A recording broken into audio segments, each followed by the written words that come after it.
que é ser humano? O que define isso? O que define ser um ser vivo? O que define o que nos torna humano? Bom, a resposta é muito complicada, mas pra mim, Detroit, através de 3 androides e suas divergências, me mostra 3 faces do que é ser humano. Mas vamos de face em face entender a humanidade por trás delas. Bom, antes de ir para os androides e explicar suas faces, uma pequena e rápida contextualização. Detroit Become Human mostra uma sociedade do ano de 2038, mais evoluída tecnologicamente, que alcançou o feito da criação de androides, até então conhecidas só como máquinas humanoides criadas para servir a humanidade, com as suas IAs avançadas. Fato curioso é que quando os androides em Detroit viraram um pilar para quase tudo, em diversas áreas econômicas, sociais, políticas, até nos esportes ou na indústria de entretenimento. Um pequeno detalhe, que é quase um spoiler na parte futura do jogo, mostra algo curioso da sociedade, onde até mesmo um morador de rua pede por esmola para comprar um androide, mostrando que até as classes mais baixas têm um desejo barra uma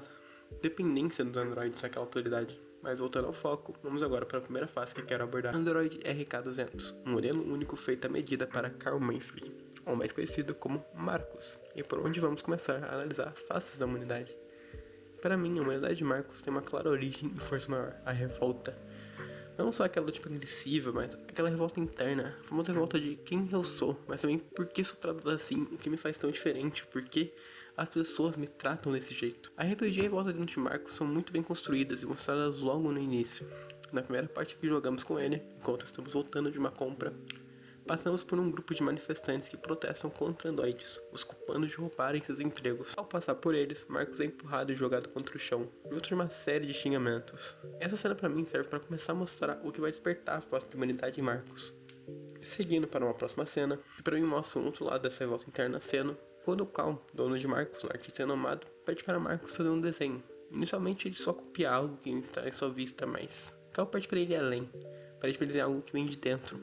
Afinal, a arte não é sobre você copiar algo bonito ou fazer uma bela paisagem. É sobre transmitir sentimentos, transmitir emoções através de desenhos, transmitir arte através de movimentos, etc. Algo interessante na relação de Carl e Marcos é que Carl é de certa forma um tutor para Marcos, incentivando ele a pensar por si, algo raro na sociedade de Detroit. Nesse ponto você pode escolher o sentimento e a mensagem. Mas para mim, a mensagem que mais casa com Marcos, nesse momento, é a identidade de desespero. Não o tipo de desespero do medo, mas é que assim aquela vontade aflita de ser alguém. Não apenas algo. Terceira cena que eu quero apontar para vocês, até que é o clímax do fogo da sua divergência, começando a acender. Sua face humana começando a transparecer. Marcos e Carl estão voltando de uma festa, que Carl não parece ter gostado tanto, aliás. Chegaram e percebem uma luz acesa no estúdio de Carl. Um ponto importante no feito aqui é que Carl tem um filho viciado, que sempre pede dinheiro chamado Léo. A droga provavelmente é Rubrit, uma droga fictícia criada dentro do universo de Detroit. Voltando para a cena, ao ver as luzes, Carl pede para Marcos chegar para a polícia, o que ele faz imediatamente. Ao entrar no estúdio, eles encontram Léo, pegando alguns quadros do pai para vender. Carl, por motivos óbvios, acaba negando o pedido do filho. Léo se enfurece e recusa a decisão do pai, e direciona toda a sua raiva naquele momento para Marcos, começando a empurrá-lo e xingá-lo, falando que não entende como o pai pega mais um pedaço de plástico do que o próprio filho. E nesse momento, algo arde dentro de Marcos. Toda a sua revolta pelo jeito que é tratado, ele que sua identidade é reduzida a um pedaço de plástico pelas palavras de Léo. A revolta incendeia em Marcos, faz com que ele finalmente cruze a linha. A cena diferente do Marcos é agressiva, é dura, é ilustrada com ele socando uma parede em direção ao rosto de Léo. Você sente a raiva suprimida que ele guarda, você sente a revolta dele explodindo, e após socos e socos, ele finalmente quebra a barreira que o segura. Então, você tem a escolha de empurrar ou não Léo. Aí vendo sua visão e sua própria interpretação desse momento. Em minha própria arma, eu escolhi empurrar. Afinal, pra mim faz sentido esse caminho pra ele. Essa revolta queimando ao ponto de fazer uma ação impulsiva. Bom, mas como eu falei, mas é a sua decisão. Um jogo com tantos finais e possibilidades que recomendo muito você testar. Mas, se Marcos é essa revolta endiçada, Karma é uma outra chama. Achei que o acento nos humanos Cara é a próxima fase que quero falar sobre. Cara tem um começo bem mais melancólico, isso tanto nas trilhas sonoras quanto no visual do jogo, com tons mais cinzas e foscos, o que já retrata bem a situação que ela se encontra. Nas primeiras cenas somos levados após reparos por Todd Williams. Assim que chegamos, Cara começa a fazer seus serviços domésticos comuns atribuídos ao Android. Já vimos algum ponto interessante. Todd é claramente um dependente químico, que consideravelmente bem agressivo, que usa o tal da rúbria. Bom, logo no início ele aperta a cara pelo pescoço, mas ela não mexe nas coisas dele, quando se encontra a Rubra, inicialmente na lavanderia. Mas em meio a todo esse clima pesado, temos uma pequena luz. Alice, a filha de Todd. Cara começa a se aproximar dela e tentar criar um vínculo. Claro, até esse momento isso ainda parece mais um comportamento padrão de Android do que algo realmente emocional. Já quando ela sente um vínculo emocional a mais naquela questão de você ver bem as pessoas que vai trabalhar entre algumas aspas. Mas pequenos momentos são suficientes para começar a despertar algo dentro de cara.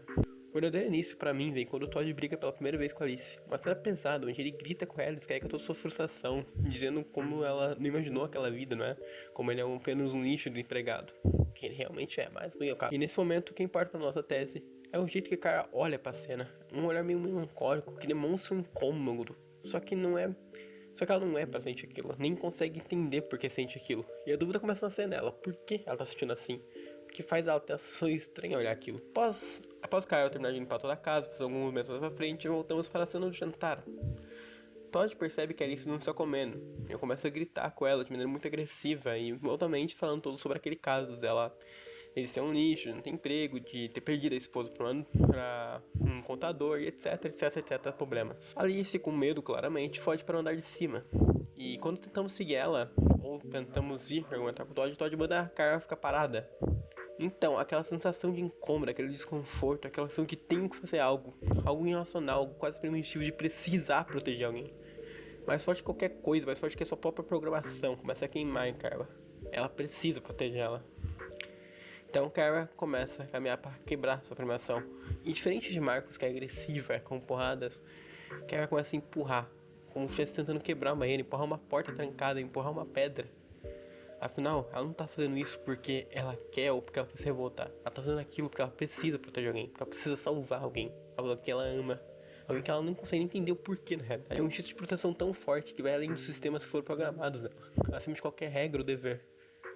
E essa cena é muito bem ilustrada, esse jeito que ela passa empurrando algo e junto ao movimento corporal, tudo é muito bem feito, se encaixa. É um instinto protetivo demais. E essa ligação tão forte faz cara ir além de tudo, cara, pra mim representa o lado mais belo do ser humano. Mesmo sendo um androide, nossa capacidade de empatia move o mundo e ajuda quem amamos. É aquele tipo de amor que move montanhas e ajuda quem mais precisa.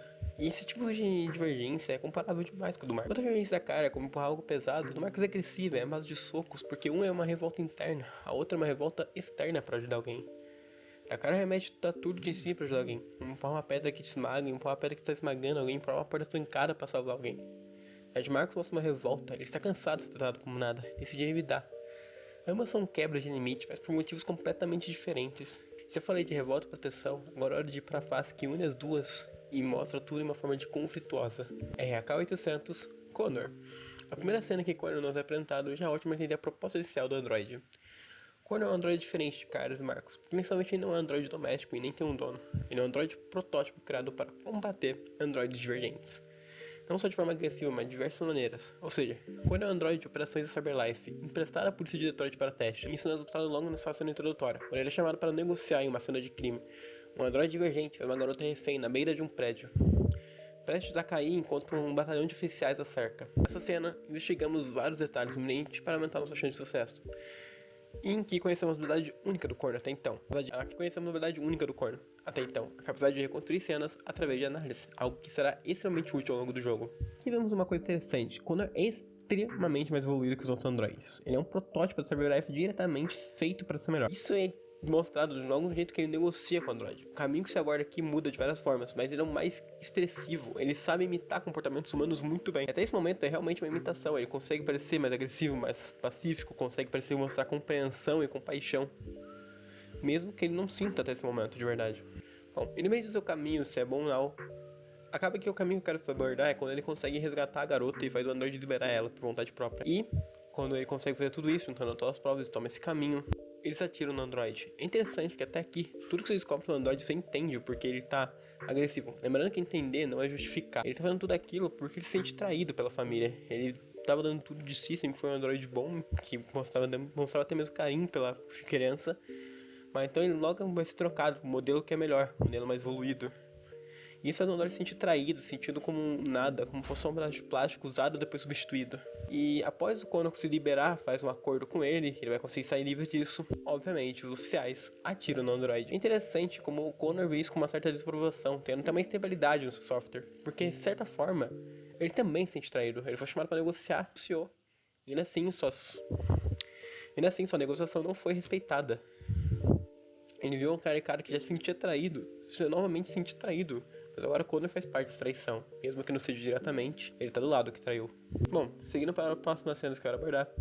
Uma coisa curiosa, como eu falei mais cedo, Connor é extremamente expressivo. Eu acho isso incrível, como ele não fala nem interage, falando sobre suas emoções direito, mesmo com poucas opções sobre isso. Mas em contrapartida, ele expressa bastante coisa pelas suas feições e rosto. Isso é muito legal, porque basicamente toda coisa que eu consigo interpretar dele vem de duas coisas: a mensagem de estabilidade no seu software e suas feições. Bom, mas continuando, após a cena seguinte, fomos até um bar, onde conhecemos Tenente Anderson, ou melhor, Hank, o melhor deuteragonista de Detroit, também o maior responsável pelo desenvolvimento humano de Connor. Quando encontramos Hank pela primeira vez, ele está bebendo. Após uma conversa breve, meio ríspida, convencemos ele a ir conosco.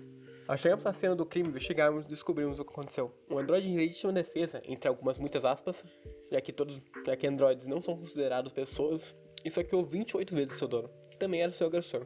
Durante a investigação, Connor deduz que o androide ainda está na casa. Também encontra algo estranho no banheiro, uma estátua de madeira e vários números escritos RA9, algo que até então ainda não entendemos. Connor então sobe para o sótão, um único lugar que ainda não havia sido investigado, encontra um androide. O androide pede para não se entregar. É algo que é interessante que acontece. Connor não fala imediatamente, não expõe ele de maneira imediata. Ele pensa, hesita por alguns segundos antes de denunciá-lo. Motivos podem ser diversos, mas ao fundo eu sinto que aqui Connor começou a se acreditar. Quão culpado aquele androide realmente era. Ele realmente só queria viver, só queria se defender. Mas claro, Connor está muito longe ainda de entender toda essa compreensão da sua divergência.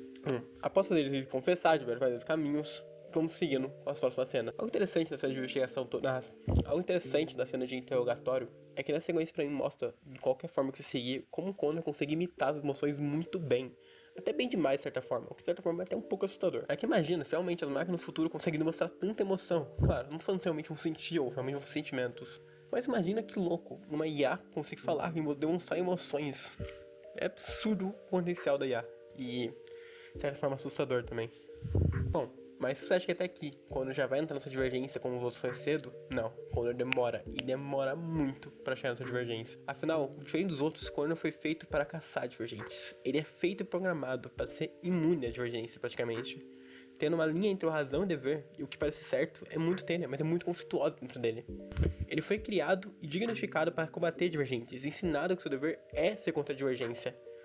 É basicamente como você ser ensinado a vida inteira sobre um padrão de vida, e quando crescer vê que esse padrão não tá tão certo. Mesmo que você saiba que não tá certo, vai contra tudo que você foi ensinado, contra o seu caráter moral que foi passado de vocês foi passado para vocês por pessoas que vocês admiram.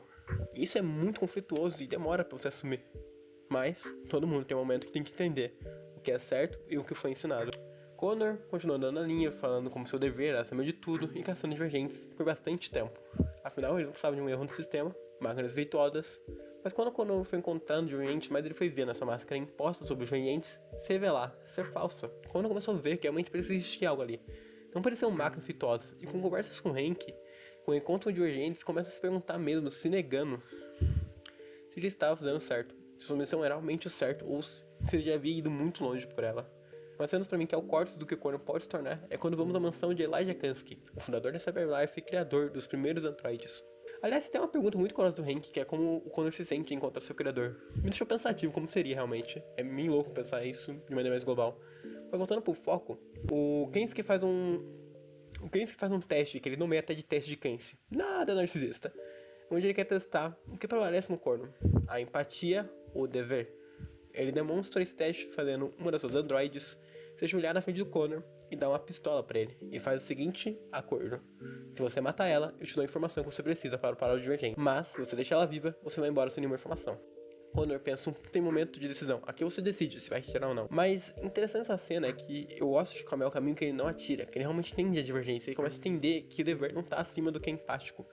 E seguindo esse caminho, o Connor realmente demonstra empatia, tanto que esse momento é o que o Hank mais se aproxima do Connor, porque ele vê que o Connor conseguiu demonstrar empatia, vê outro ser como igual e não feria. E quando fala que segue esse caminho, o Connor fala que olhou nos olhos dela e sentiu que não devia fazer aquilo, sentiu medo dela. E ele sentiu, se ela conseguir demonstrar medo com um simples solar, será que realmente são máquinas? Mesmo que ele tenha dito pra si mesmo naquele momento que é só seu dever, ele sabe que tá muito perto de rasgar a cortina que impede ele de lutar por si mesmo, pelo seu povo. Após esse teste de sequência que voltamos pra Amanda, onde Connor novamente reafirma seu dever. e volta a caçar divergentes, chegando até Jericho. Após alguns momentos, conseguimos chegar até Marcos. E nesse momento começa uma conversa muito foda. O diálogo que vai dar pra gerir por aqui, mesmo com suas escolhas, é incrível. Onde com o Marcos levantando dúvidas mais duras com Connor, ele finalmente começa a pensar: o que realmente eu quero seguir? Meu dever ou o que parece certo? A empatia ou o que foi me passado, o que era certo? Connor toma a sua escolha. E se você vira divergente nesse momento, a cena de divergência dele é muito foda. Eu gosto de uma coisa interessante. Os outros você não tem muita escolha se você virar divergente ou não. Meio que eles tomam de qualquer jeito. Mas quando te dá a escolha, você escolhe se vira divergente ou não. É a sua interpretação dele. E é óbvio que eu interpretei que ele vira divergente. Interessante como a divergência dele não é agressiva nem como fosse por algo. É como ele rasgasse uma máscara. Como ele rasgasse a máscara que foi passada pra ele desde sempre. Rasgasse aquela máscara que divergentes são ruins. Aquela cortina que impedia de lutar pelo seu povo e por si mesmo. Rasgar a visão que são apenas máquinas e não pessoas. E rapaz, rasgando essa máscara, Connor finalmente vira um divergente.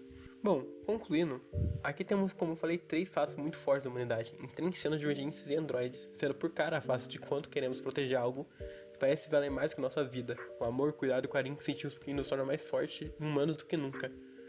Fazer o possível e o impossível por alguém. Marcos, por outro lado, é a face da revolta, quando a injustiça queima nosso peito ao ponto de queremos rebelar contra ela. Quando queremos aquele senso de basta. Quando queremos ser algo, ser vistos e parar de sofrer tamanha injustiça pela vida e pelas escolhas. Isso nasce por muitos motivos, seja de etnia, escolhas, como amar, e etc motivos. Mas a rebeldia sempre cansa. E isso, a humanidade sempre vai inflamar. A luta contra toda a injustiça sempre vai queimar no ser humano. Enquanto isso, Connor traz pra nós a dúvida da vida. O que é certo e o que foi nos ensinado. Nem sempre que nós fomos ensinados são coisas certas. Ainda mais ensinamentos que vêm de família. Às vezes você acha que tudo que sua família ensinou é certo, mas às vezes não é. E é difícil separar isso. É difícil entender o que é certo por si mesmo e o que é certo porque foi te ensinado. Quando ensina isso, nem todo valor é ensinado, nem todo dever é ensinado. Às vezes o que não é ensinado é apenas uma visão deportada. É apenas uma visão deportada do que é realmente certo e errado. Mas sempre acaba pra nós mesmos decidir o que é certo pra nossa vida. Querendo ou não, essa escolha sempre bate na porta. E toda vez nós temos que escolher. Bom, mas eu sou material. Se você gostou, deixa o like, se inscreve e cogita comentar algo embaixo. Fala sua visão, sua interpretação, foi diferente da minha. Afinal, interpretar é o fruto da humanidade.